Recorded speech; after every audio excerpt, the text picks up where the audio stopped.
आगच्छन्तु विद्यार्थिनः कारकम पठामः और कारक के हम भाग 4 में आज अध्ययन करने वाले हैं बच्चों। कर्म कारक यानी कर्म कारक द्वितीय विभक्ति का द्वितीय भाग है और इसमें हम द्विकर्मक जो 16 धातुएं होती है उनका परिचय जानेंगे बच्चों। किस प्रकार से 16 धातुओं के योग में 2 कर्म होते हैं बच्चों। आइए पुनः सर्वेशम स्वागतम, देखते हैं कर्म कारक के बारे में। आइए बच्चों देखते हैं तीसरा जो सूत्र है अकथितंच, और ये क्या कहता है, अपादानादि विशेष ही अविवक्षितम कारकम कर्म संज्ञम स्यात्, यानी अपादानादि आदि अन्य कारकों के द्वारा अकथित कारक की क्या हो जाती है, कर्म संज्ञा हो जाती है। इसका हम उदाहरणों से और स्पष्ट करेंगे। अकथित कर्म को क्या कहा जाता है, अप्रदान कर्म, तथा इप्सित कर्म को क्या कहा जाता है, प्रदान कर्म भी कहा जाता है।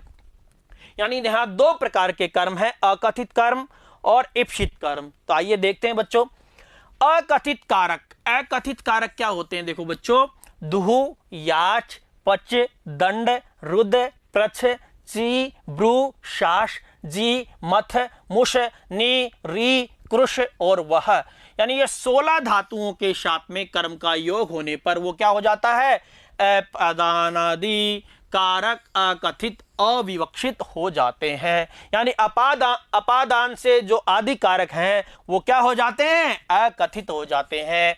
इस अकथित कारक की भी इस सूत्र के द्वारा कर्म संज्ञा हो जाती है।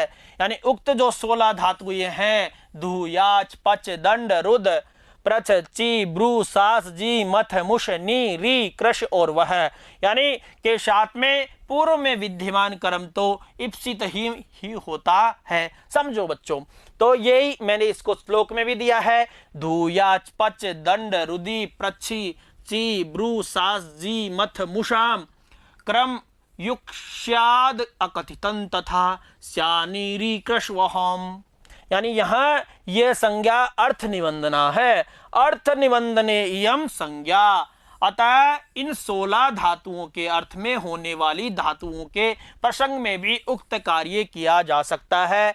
इन्हें द्विकर्मक धातु भी कहा जाता है। यानी इनके अर्थ में भी जो अगर कोई दूसरा शब्द आ रहा है, कोई अर्थ इस प्रकार का निकल रहा है, वो भी द्विकर्मक हो जाता है और उक्त कार्य किया जा सकता है। मैं समझाऊंगा बच्चों। देखो जैसे इससे समझो आप, अब आपको इससे समझना है, श गाम दुग्धम दोग्धी, स गाम दुग्धम दोग्धी। अब यहाँ बच्चों, अब यहाँ इसमें भी यहाँ भी द्वितीय विभक्ति है और यहाँ भी द्वितीय विभक्ति है।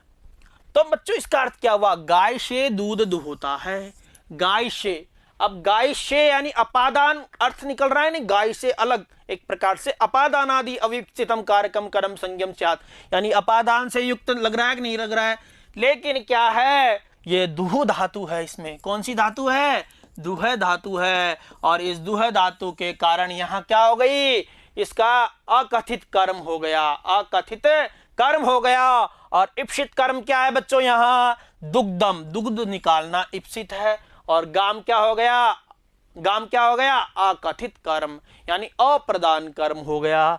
तो यहाँ इन दोनों की, गाम की और दुग्धम की क्या हो गई, कर्म संज्ञा हो गई। तो यहाँ दुह धातु के साथ इप्सित कारक दूध होने के कारण गो अपादान कारक था अलग होने के अर्थ में, लेकिन यह अपादान कारक अकथित हो गया। अतः गो की कर्म संज्ञा होकर द्वितीय विभक्ति हुई है प्यारे बच्चों। यानी यहाँ जो क्या था कि दूह धातु के साथ में, यहाँ दूह धातु होने के कारण, तो ये 16 धातुएं हैं, इनमें जो अपादानादि अकथित कर्म है उसकी भी क्या हो जाती है, कर्म संज्ञा हो जाती है और वहां द्वितीय विभक्ति होती है प्यारे बच्चों।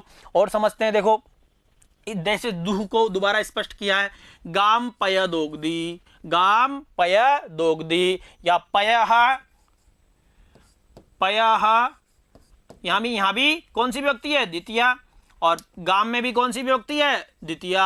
और इसलिए गाय से गाम में कौन सी विभक्ति होगी, द्वितीय, क्योंकि यहाँ दूह धातु है। गाम पय दोग्धी, गाय से दूध दुहता है, तो गो क्या है, अकथित कर्म है, और पयस क्या है, इप्सितमम कर्म है, यानी इप्सित कर्म है। दूध क्या है, इप्सित कर्म है। उसी प्रकार से देखो बच्चों, याच, याच देखेंगे, बामनः बलिम वसुधाम याचते, यानी बामन याच धातु होने के कारण क्या हो गया, यहाँ इसमें भी द्वितीया और इसमें भी द्वितीया, और वैसे प्रधान कर्म क्या था यहाँ वसुधाम, लेकिन यहाँ बलि में भी क्या हो गया, क्योंकि याच धातु होने के कारण ये अकथित कर्म हो गया।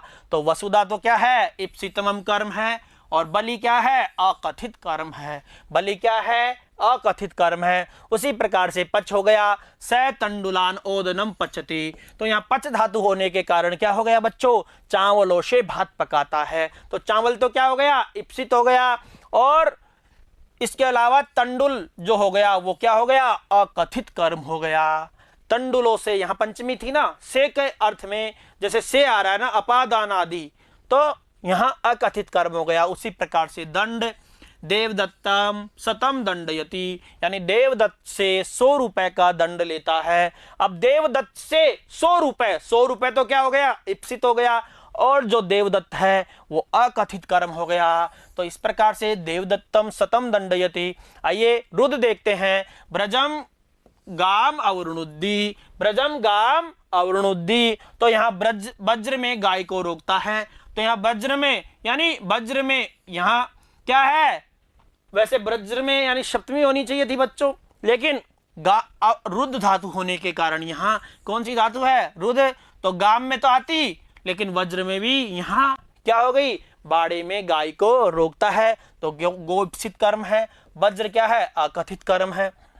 उसी प्रकार से प्रच्छ को देखते हैं प्यारे बच्चों, तो माणवकम पंथानम पृच्छति, यानी माणवक से रास्ता पूछता है, माणवकम पंथानम पृच्छति, माणवक से रास्ता पूछता है। तो पथिन क्या हो गया, इप्सितमम कर्म हो गया, और माणवक क्या हो गया, अकथित कर्म हो गया। माणवकम पंथानम पृच्छति, यानी माणवक से रास्ता पूछता है, तो माणवक तो क्या हो गया बच्चों, माणवक क्या हो गया, अकथित कर्म हो गया। तो यहाँ इसकी भी क्या हो गई, कर्म संज्ञा हो गई। उसी प्रकार से ची हो गया। अब फलानी, फलानी तो क्या है, इप्सित है, और वृक्षम क्या है, अकथित है। तो वृक्षम फलानी अवचिनोति, ची धातु होने के कारण। आइए वृक्ष से फले चुनता है। उसी प्रकार से ब्रू देखते हैं, माणवकम धर्मम ब्रूते, यानी माणवक को धर्म बताता है, यानी धर्म तो क्या है यहाँ इप्सित है, और माणवक क्या हो गया, अकथित कर्म हो गया। इसका भी प्रश्न बनता है बच्चों, अगर आप इसको अच्छे से देखते हो तो आपको कोई दिक्कत नहीं आएगी। उसी प्रकार से सास, स माणवकम धर्मम शास्त्री, यानी माणवक को क्या बताता है, धर्म बताता है, और धर्म क्या हो गया, इप्सितमम कर्म हो गया, और माणवक क्या हो गया, अकथित कर्म हो गया। उसी प्रकार से जी धातु, देवदत्तम सतम जयति, यानी देवदत्त से 100 रुपए जीतता है। देवदत्त से क्या है, 100 रुपए जीतता है, तो शतम क्या हो गया, इप्सितमम कर्म हो गया, और देवदत्त क्या हो गया, अकथित कर्म हो गया। तो आइए जैसे मत को देखते हैं, शीर निधिम सुदाम मथनाती, शीर समुद्र से क्या है, अमृत को मथता है। तो यहाँ सुदा क्या है, इप्सित कर्म है, और शीर निधि क्या है, अकथित कर्म है। उसी प्रकार से मुश, देवदत्तम शतम मुष्णाति, यानी देवदत्त से 100 रुपए चुराता है। तो यहाँ शतम तो क्या हो गया, इप्सितम, देवदत्त क्या हो गया, अकथित कर्म हो गया। उसी प्रकार से नी, स ग्रामम अजाम नयति, स ग्रामम अजाम नयति, गांव से बकरी लाता है। तो अजा तो क्या हो गया, इप्सितमम कर्म हो गया, अजा तो क्या हो गया, इप्सितमम कर्म हो गया। उसी प्रकार से ग्रामम क्या हो गया, अकथित कर्म हो गया। उसी प्रकार से री, तो स ग्रामम अजाम हरती, यानी गांव से बकरी लाता है। तो अजा क्या हो गया, यहाँ इप्सित कर्म हो गया। उसी प्रकार से ग्रामम क्या हो गया, अकथित कर्म हो गया। आइए बच्चों कृष को देखते हैं, तो कृष में यानी ग्रामम अजाम कर्षति, यानी गांव से बकरी लाता है। तो अजा क्या हो गई, यहाँ इप्सित कर्म हो गया, और ग्रामम क्या हो गया, अकथित कर्म हो गया प्यारे बच्चों। उसी प्रकार से अंतिम जो 16वां उदाहरण है, स ग्रामम अजाम वहती, यानी गांव से क्या है, वह बकरी लाता है। तो अजा क्या है, यहाँ इप्सित कर्म है, और ग्रामम क्या है, अकथित कर्म है। तो बच्चों इस प्रकार से जो हमारी ये 16 धातुएं हैं, उनमें दोनों जगह जो और दूसरा अपादान आदि जो अन्य कारक है, उनके स्थान पर भी क्या होता है, यहाँ कर्म कारक होता है। समझने की बात यह है कि मानवक को धर्म बताता है। अब तो धर्म तो क्या हो गया यहाँ, जैसे इप्सित हो गया, अर्थात इप्सित कर्म हो गया, यानी इच्छित कर्म हो गया। लेकिन मानवक को क्यों ब्रू यानी शास धातु होने के कारण यहाँ उसमें भी कर्म संज्ञा हो जाती है, अकथित कर्म में भी। तो इस प्रकार से बच्चों हमारी जो ये धातुएं थी, कौन सी, दुहु, याच, पच, दंड, रुद, प्रच्छ, च्री, ब्रू, सास, जी, मथ, मुष, और इस प्रकार से नी, री, कृष और वह, ये जो 16 धातुएं थी, इनमें कौन सी विभक्ति होती है, दोनों जगह, यानी वहां दोनों जगह कर्म संज्ञा होती है, अर्थात इनमें दोनों जगह द्वितीय विभक्ति होती है प्यारे बच्चों। तो ये द्विकर्मक धातुएं आपके अच्छे से समझ में आई होगी। इसी आशा और विश्वास के साथ धन्यवाद। पुनर्मिलामः। नमो नमः।